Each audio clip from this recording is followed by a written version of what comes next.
An su nafti jabran flebaw ayo bismillah dongi baro keneka bi dongi baron tulomaw na amena kuma jakulu min ka wuli ka joye beje fanga be se ka sinsi anga jamana kono tuga mina ni o ye centre malien pour le dialogue interparti et la démocratie o ye la jereke kunungo wala saka hakina falen falen ke yelema ba min bulu dambe anga sera sumba kono na ko o jate mina uke ni o temana ka boy amena kuma lakana balya kan o koni bala ka nyonye anga jamana fantanan bela jelenfe krenkreni yalla anga faba konana ambena kuma oka ay jamana den do haknata nunu de bi dongi barun tulomo wi to re bambulo ka do uni nyon chero ka kuna sirlembo ayo dangana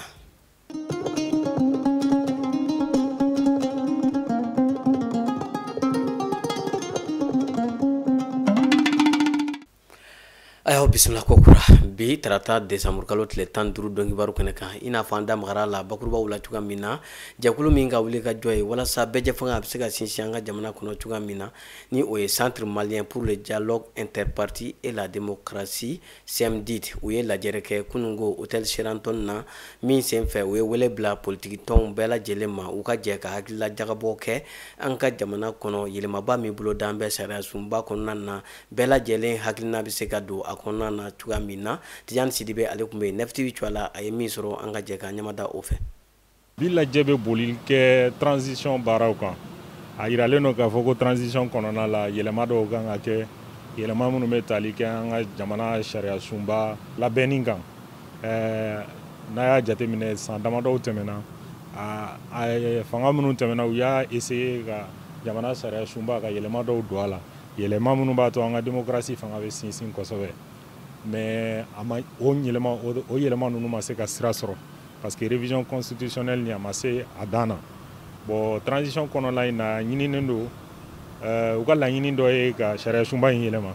bon pour que sariya sunba in bɛ se ka yɛlɛma ka ɲɛ ka processus kɛ ka se fa dana an ye leçon tiré sariya sunba yɛlɛmali tentative minnu kɛra o tɛmɛlenw na o leçon tiré k'olu fara ɲɔgɔn kan ka na an bɛn'o yira politique mɔgɔ minnu bɛ jamana kunkanko kumaw fɔ u ka ɲɔgɔn ɲiningaliw kɛ u ka ɲɔgɔn kuma ɲɔgɔnya yɛlɛma in bɛ se ka kɛ cogo min na quoi a bɛ kɛ cogo di mun de kan ka yɛlɛma sariya sunba kɔnɔna la parti politique caman bɛ yan parti minnu bɛ assemblée kɔrɔlen na ani fanga politique tɔn belebele minnu kɛra transition kɔnɔna la olu bɛɛ bɛ yan nɔ bon laɲini min bɛ ne fɛ ka f'u ɲɛna dɔrɔn c'est que jamana sariya sunba in jamana démocratie tɛ fanga sɔrɔ ni jamana sariya sunba ma se ka sinsin bon jamana sariya sunba dun bɛ sinsin ni jamana taabolow de donc yɛlɛma minnu bɛ kɛ jamana kɔnɔ il faut que sariya sunba fana ka se ka o yɛlɛma ninnu ta en compte donc laɲini minnu bɛ ne fɛ ka fɔ politique mɔgɔw ye ani jamanadenw ye c'est que an ka ɲɔgɔn kuma ɲɔgɔnya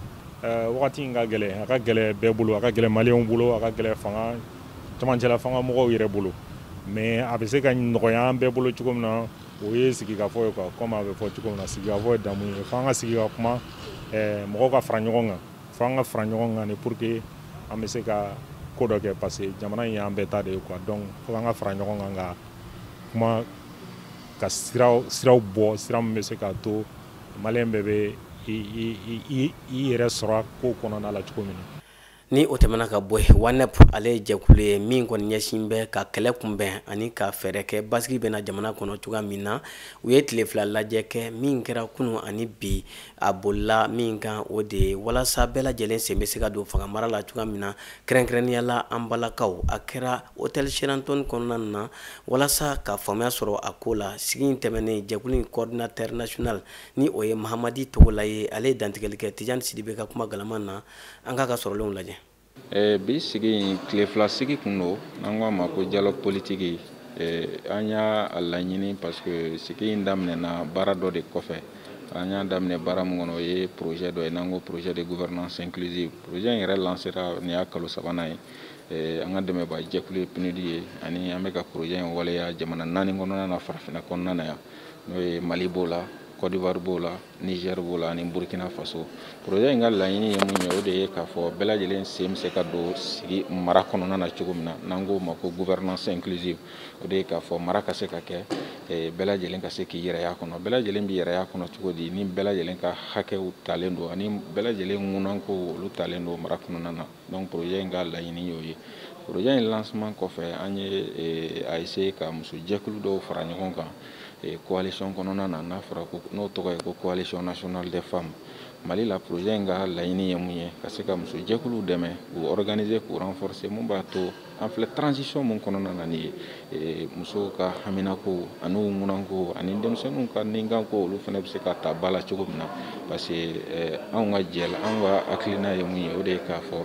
n'i ye jamana Mali population o tɛ Mali yɛrɛ dɔrɔn ye Mali population nin n'i y'o ta k'o lajɛ i b'a ye k'a fɔ 100 sarada o 100 sarada la i b'a dɔn an balakaw olu ka ca ni 50 ye denmisɛnninw fana n'o ye sifinw ye 100 sarada o 100 sarada olu bɛ t'u jɔ fɔ 60 la bon n'a dun fɔra ko ka jamana ka ɲɛta kunkanko kumaw fɔ ani jamana ka développement fɔ est-ce que an bɛna se k'o kɛ ka sɔrɔ ninnu ma wele ninnu t'o kɛnɛ kan donc a bɛ gɛlɛya hali n'a sera ka kɛ peut-être an bɛ sen sumaya donc an ka baara de ye ka se ka dɛmɛ don denmisɛnninjɛkuluw ma ka se ka bɛrɛ don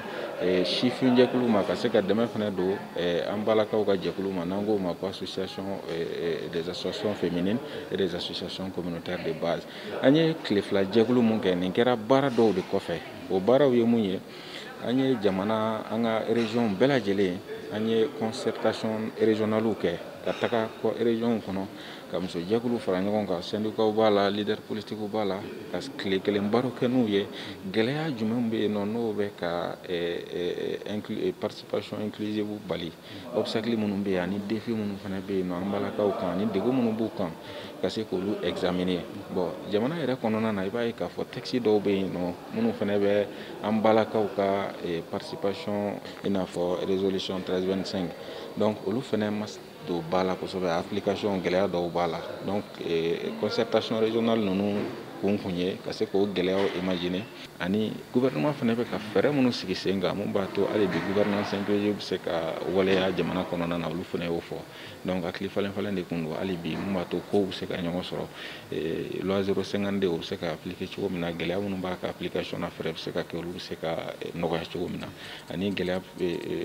fɛɛrɛw fana bɛ se ka tigɛ cogo min na mun b'a to an balakaw ka jɛkulu hali bi u ka jɛ ka kɛ kulu ye ka fara ɲɔgɔn kan parce que an yɛrɛ b'a fɔ ko kɔnɔkulu jɛlen de bɛ bi fɔ o tɛmɛnen kɔ an ka jamana kɔnɔ lakanabaliya ale ɲɔnen don jamana fantan naani bɛɛ lajɛlen fɛ kɛrɛnkɛrɛnnenya la Bamakɔ faaba kɔnɔna na tilegan dɛrɛdɛrɛ fɛ u bɛ marifa jɔ i la k'i bolofɛn minɛ i na walima k'i bɔnɛ i ni na i yɛrɛ ta nɔfɛ a ko kɛn bɛ kamanaganko ye maa caman na NEF-TV fana hamina nin ko in na an ye munumunu salo kɛ ka maaw ɲininka u hakilina na dɔw y'a jira k'a fɔ ko nin ko in ye fantanya nɔ ye dɔw fana bolo ko bɛjɛ fanga de nana nin ko in bɛɛ lajɛlen kolokolo an ka jamana kɔnɔ Aminata Daɲɔ ale ni Bakari Kone an k'u ka sɔrɔlenw lajɛ. Bingani wale caya ne yɛrɛ bolo ni jamana bɛ développer la o bɛ na n'a ye par exemple n'i ye jateminɛ kɛ hakili b'a la Abidjan o min ka jan na dɔɔni ma a ka surun bingani wale ninnu bɛ a mɛnna parce que o yɔrɔ ninnu développer len bɛ ka tɛmɛ Mali kan a mɛnna bon sisan ni dunan ka ca jamana kɔnɔ jamana yɛrɛ mɔgɔ bɛ ka caya a insécurité ko jagoya don n'i ye États-Unis dɔw lajɛ moyen bɛɛ b'u ye mais insécurité bɛ u ka yɔrɔ ninnu na ka tɛmɛ hali an fana kan ka par exemple dɔ ka taa don jama la ka mugu ci ka mɔgɔw faga bon maliyɛnw y'a dɔn sisan sinon ça existe à longtemps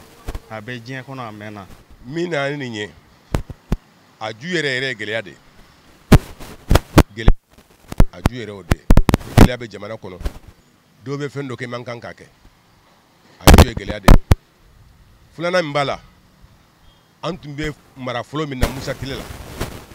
sɔrɔdasi fanga an tun b'o la wagati min na nin t'a la o min na ye nin ye min ye nin wolo o ye démocratie de ye ko démocratie an ka kɛ démocratie ko a bɛɛ ye kelen de parce que farafinw y'a faamu ko démocratie kɔrɔ ye ko bɛɛ de ye kelen ye depuis Ala ye dunan da bɛɛ tɛ kelen ye o de ye de bɛ an ka denw kun na o de ye de bɛ maliyɛnw kun na a bɛ jamana minnu na baara de bɛ yen démocratie kɔrɔ de bɛ baara kɛ mais yan anw y'a faamu baarakɛbaliya de kama o de kosɔn den tɛ maloya fa ma dogo tɛ maloya kɔrɔ ma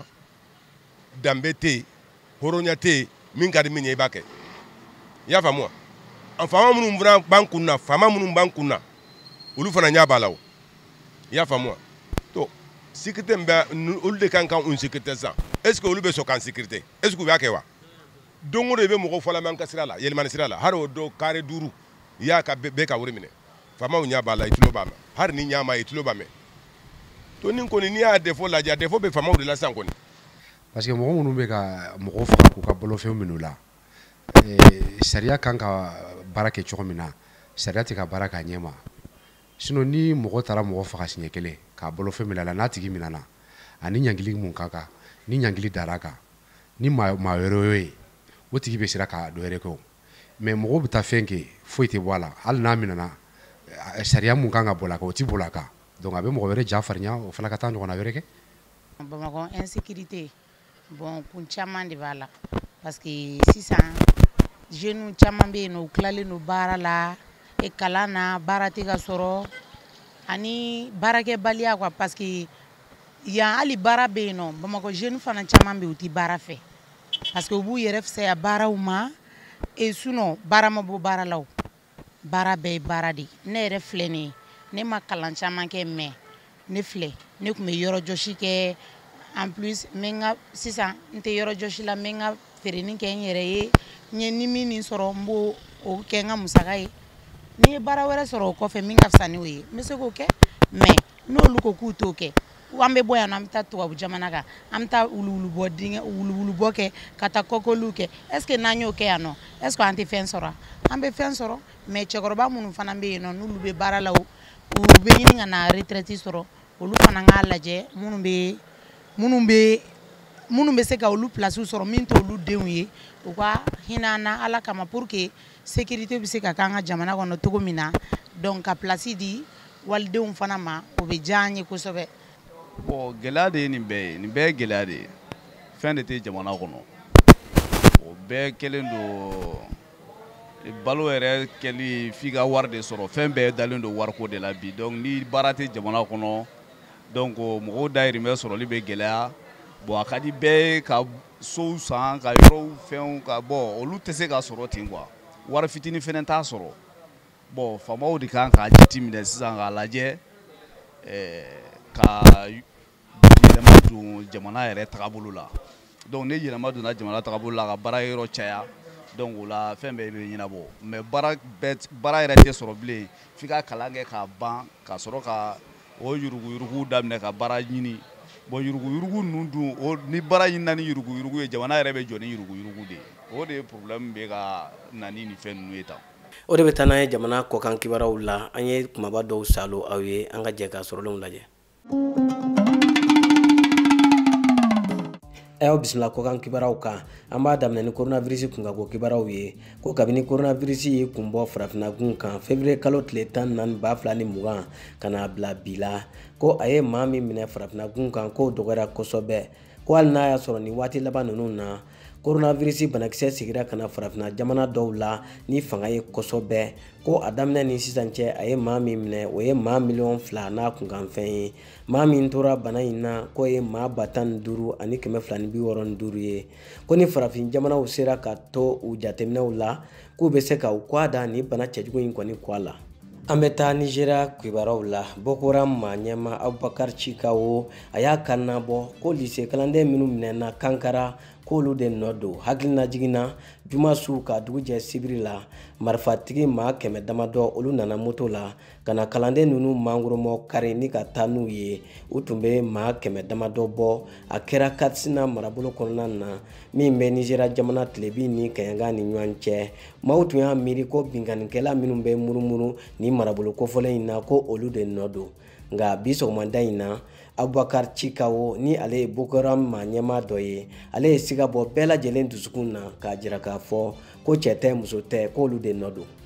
An b'an kunda Somali jamana kan Somali jamana ɲɛmaw ye kunnafonidi kɛ k'a fɔ k'u ni Kenya jamana kɔni ka jɛɲɔgɔnya banna pepu ko tile 7 de bɛ Somali ka lasigiden minnu bɛ Kenya jamana kan u k'u ka koso n'u ka kasaw cɛ ka segin ka na u ka jamana kɔnɔ k'o fana kelen de dilen don Kenya ka lasigiden minnu bɛ Somali jamana kan u k'u ka minɛnw cɛ ka taa u ka jamanaw kɔnɔ ni jamana fila kɔni sigiɲɔgɔnmaw don an bɛ don min na ko bi u t'a la ka ji kɛ ɲɔgɔn tɛgɛ a fɛn bɛɛ sɔrɔla min fɛ o tɛ dɔwɛrɛ ye Somali jamana kɔni b'a la ka jalaki ta ka Kenya jamana sɛgɛrɛ k'a d'a kan k'u ka jamana fan min bɛ fɛ k'a yɛrɛ ta ni o ye Somaliland ye ko maa ɲɛmaw bisimilara kɛnɛya maa ɲɛmaaw fɛ ko nin kɔni ye ka dankari ka taa Somali kɔni ka yɛrɛma hɔrɔnya la k'olu tɛna jɛn ni o ye don kelen da kelen. Ni kibaruya ninnu de bɛ dansigi bi don kibaru la min kɔni labɛnna Nefti jama bɛɛ lajɛlen ka cɛsiri la an b'aw fo ka waleɲuman dɔn a ka ɲumadali la ni Ala sɔnna a ma don n'a nataw la an bɛna ɲɔgɔn sɔrɔ ni kɛnɛ kelen in kan a y'aw suɲɛlen to Nefti la a tɛ fɔ aw jigi kɔ Ala ka su hɛrɛ caya.